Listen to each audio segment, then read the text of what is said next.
Hello all, welcome back to my channel Mee Inti Vanta by Anu. So ఈరోజు నేను చాలా beautiful and యమ్మీ రెసిపీతో వచ్చేసాను. ఏమీ కాదు, రాజుల కోడి పలావ్, చిట్టి ముత్యాల రైస్తో రాజుల కోడి పలావ్ అనమాట. సో చాలా యమ్మీగా పర్ఫెక్ట్గా చెప్పాను. సో స్టెప్ బై స్టెప్ చూసి చాలా జాగ్రత్తగా చేసుకోండి. సో ఇక్కడ వచ్చేసి నేను ఒక 2 టేబుల్ స్పూన్స్ ధనియాలు అండ్ 1 టేబుల్ స్పూన్ జీరా, 1 టేబుల్ స్పూన్ సాన్ఫ్ అండ్ ఒక 70 లవంగాలు, అంటే లైక్ ఒక టేబుల్ స్పూన్ ఫుల్ అనమాట. And 2 table spoons poppy seeds and ఒక 25 ఇలాచీలు, లైక్ అది కూడా ఒక టేబుల్ స్పూన్ ఫుల్ వస్తుంది. అండ్ ఒక ఫింగర్ లెంగ్త్ అంత దాల్చిన చెక్క, చిన్న జాపత్రి అండ్ జాజికాయ చాలా లిటిల్ బిట్, అండ్ అనాస పువ్వు ఒక 4 అన్నీ కూడా తీసుకుని సింపుల్గా జస్ట్ ఒక 1 మినిట్ డ్రై రోస్ట్ చేసుకుని అది చల్లారి పెట్టుకుని చక్కగా దాన్ని పౌడర్ చేసి పెట్టుకుందాం. సో ఇప్పుడు వచ్చేసి మనం చికెన్ మ్యారినేట్ చేసుకుందాం. సో ఈ పౌడర్ అంతా కూడా నేను చెప్పిన దానికి ఒక 1.5 to 2 kgs చికెన్కి అయితే సరిపోతుంది. ఘాట్ ఎక్కువ తినే వాళ్ళు అయితే 1.5 kg చికెన్కి అయితే పర్ఫెక్ట్ సరిపోతుంది. సో ఇప్పుడు మనం చికెన్ మ్యారినేషన్ చేసుకుందాము.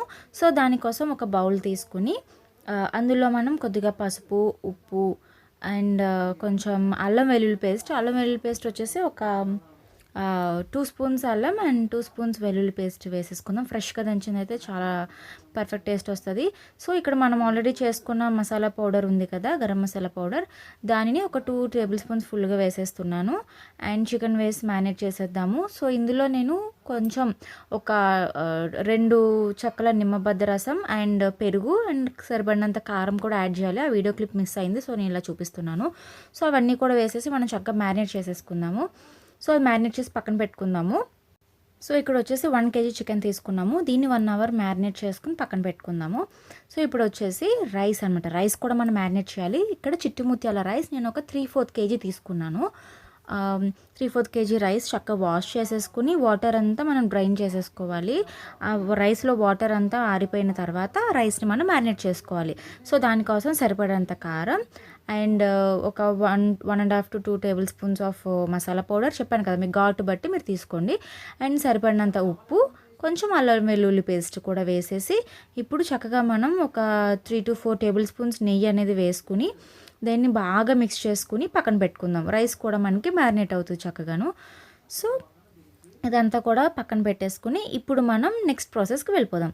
సో ఇప్పుడు వచ్చేసి ఇక్కడ ఆనియన్స్ అనేవి కట్ చేసుకుందాం. ఇక్కడ వచ్చేసి 3 మీడియం సైజ్ ఆనియన్స్ తీసుకుని ఇలా ముక్కల కింద కట్ చేసుకున్నాను. అండ్ పచ్చిమిర్చి మీ టేస్ట్ దగ్గర తీసుకోవచ్చు, అది కంపల్సరీ కాదు. పచ్చిమిర్చి మీరు కావాలంటే ఎక్కువ కూడా తీసుకోవచ్చు. అండ్ చిట్టి ముత్యాల బిర్యానీకి చిన్న చిన్న ఉల్లిపాయలు ఉంటాయి చూడండి, అవి చాలా కంపల్సరీ. నా దగ్గర ఈ వీడియో చేసే టైంకి అది అవైలబుల్ లేదు. సో కొంచెం మీడియం కొంచెం పెద్ద సైజు ఉల్లిపాయలు ఉంటే దాన్ని 2 పీసెస్ కింద కట్ చేసి వేసుకుంటున్నాను. అండ్ ఇక్కడ వచ్చేసి ఒక 5 ఎండుమిర్చి అండ్ 10 to 12 వెల్లుల్లిపాయలు తొక్క తీసేసి పక్కన పెట్టుకోండి. సో ఇప్పుడు వచ్చేసి మనం చికెన్ కర్రీ కుక్ చేసుకుందాము. సో అది ఎలా అంటే కడాయి పెట్టుకొని ఆయిల్ వేసి అందులో ఉల్లిపాయ, పచ్చిమిర్చి వేసేసి ఆ ఉప్పు పసుపు వేసి చక్కగా దాన్ని ఫ్రై చేసుకుందాము. సో ఆనియన్స్ ఫ్రై అయిన తర్వాత ఆల్రెడీ మ్యారినేట్ చేసి పెట్టిన చికెన్ ఉంది కదా, 1 hour మ్యారినేట్ చేసి పెట్టిన 1 kg చికెన్ అనేది ఇందులో వేసేసి 80% మనం చికెన్ని కుక్ చేసుకోవాలి. కంప్లీట్గా కుక్ చేసుకోవాల్సిన లేదు. 80% అనేది అది కుక్ అయితే సరిపోతుంది. మూత పెట్టి చక్క చికెన్ 80% కుక్ చేసుకోండి. ఇక్కడ చూసారు కదా 80% అనేది చికెన్ చక్క కుక్ అయింది. సో నేను స్టవ్ ఆఫ్ చేసి పక్కన పెట్టుకుని ఇప్పుడు మనం బిర్యానీ ప్రాసెస్ అనేది స్టార్ట్ చేసుకుందాం. దానికోసం ఒక గిన్నె పెట్టుకొని అందులో ఆయిల్ వేసుకుని బిర్యానీ సరుకులు లైక్ బిర్యానీ ఆకు, షాజీరా వేసేసి అది ఫ్రై అయిన తర్వాత జీడిపప్పులు వేసుకుందాము. జీడిపప్పులు మీ టేస్ట్ తగ్గట్టు వేసుకోండి. సో జీడిపప్పు కూడా వేసేసి చక్కగా దాన్ని ఫ్రై చేసేసుకుందాము. ఇప్పుడు వచ్చేసి ఎండుమిర్చి అండ్ తొక్క తీసి పెట్టుకున్న వెల్లుల్లిపాయలు ఉన్నాయి కదా, అవి కూడా వేసేసి చక్కగా వేపేసుకుందాము. అండ్ నెక్స్ట్ వచ్చేసి కరివేపాకు, ఆనియన్స్ కూడా వేసేసుకుందాము.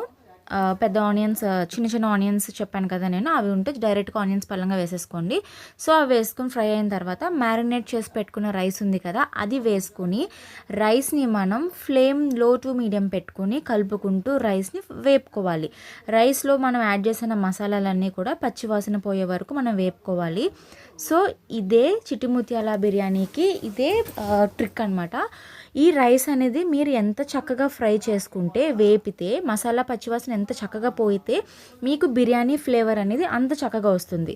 సో అది ఫ్రై అయిపోయిన తర్వాత మీరు ఏ గ్లాస్తో అయితే రైస్ తీసుకున్నారో ఆ గ్లాస్ తోటి మీరు కొలుచుకుని క్వాంటిటీ ఆఫ్ వాటర్ యాడ్ చేసుకోవాలి. సో ఇక్కడ నేను రైస్ వచ్చేసి 3/4 kg అంటే 3 గ్లాసెస్ ఆఫ్ రైస్ తీసుకున్నాను. సో నేను వాటర్ వచ్చేసి 6 to 6.5 గ్లాసెస్ ఆఫ్ అంటే 6.5 గ్లాసులు నీళ్ళు పోసుకుంటున్నాను. అది కూడా చల్ల నీళ్ళు పోసుకోకూడదు. చక్కగా వాటర్ మనం పక్కన ఆల్రెడీ మరిగించి పెట్టుకోవాలి. ఆ మరిగించిన వాటర్ మాత్రమే పోసుకోవాలి.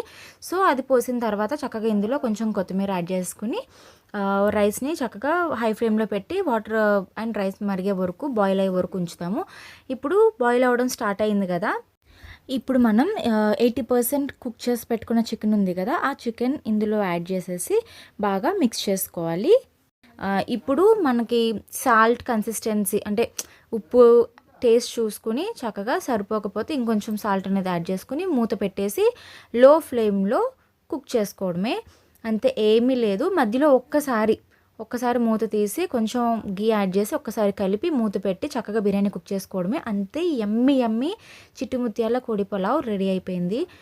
టేస్ట్, స్మెల్, అరోమా అంతా కూడా పర్ఫెక్ట్ ఉంటుంది. చాలా యమ్మీ ఉంటుంది. మీరు చేయాల్సిందల్లా రైస్ని చక్కగా ఫస్ట్ మ్యారినేట్ చేసుకుని ఆ మ్యారినేట్ చేసిన రైస్ పచ్చివాసన పోయే వరకు, మసాలా అంతా పచ్చివాసన పోయే వరకు మీరు వేపుకోవడమే. అండ్ మసాలా పౌడర్ కూడా చాలా ఫ్లేవరబుల్గా ఉంటుంది. ఇందులో చెప్పినట్టే మసాలా పౌడర్ కూడా కొట్టుకుని ఉంచుకోండి. అండ్ మసాలా పౌడర్ కూడా కొంచెం నేను చెప్పిన దాని మీద ఇంకొక 1 spoon or 1.5 spoon extra add చేసుకోవచ్చు. సో మీకు ఘాట్ అనేది ఎక్కువ కావాలి అని అనుకుంటే అలా యాడ్ చేసుకోవచ్చు. అంతే, చాలా సింపుల్, యమ్మీ, పర్ఫెక్ట్ చిట్టి ముత్యాల కోడి పలావ్ అనేది ఎక్సలెంట్గా రెడీ అయిపోయింది. ట్రై చేయండి ఖచ్చితంగా. యూ డోంట్ రిగ్రెట్ అనమాట. చాలా ఎక్సలెంట్గా ఉంటుంది రెసిపీ. మళ్ళీ మళ్ళీ చేసుకుని తినాలనిపిస్తుంది, అంత యమ్మీగా ఉంటుంది. సో చూసారు కదండి. ఈ వీడియో కనుక మీకు నచ్చినట్లయితే ప్లీజ్ తప్పకుండా లైక్ చేయండి. అలాగే ఎలా వచ్చిందో కూడా కమెంట్ సెక్షన్లో నాతో తప్పకుండా షేర్ చేసుకోండి. అండ్ నా వీడియోస్ కనుక మీరు ఫస్ట్ టైం చూస్తున్నట్టయితే కనుక నా ఛానల్ మీరు ఇంకా సబ్స్క్రైబ్ చేయకపోతే ప్లీజ్ తప్పకుండా సబ్స్క్రైబ్ చేసుకోండి. అలాగే పక్కనే ఉన్న బెల్ ఐకాన్ నొక్కితే అందులో ఆల్ అనే ఆప్షన్ వస్తుంది, అది సెలెక్ట్ చేసుకుంటే నేను ఫ్యూచర్లో పెట్టే ఏ వీడియోస్ అయినా సరే మీకు అప్డేట్స్ అనేవి రీచ్ అవుతాయి. సో తప్పకుండా లైక్ చేయండి, షేర్ చేయండి, అలాగే సబ్స్క్రైబ్ చేయండి. Please to like, share and subscribe to my channel Mee Inti Vanta by Anu. Thank you for watching.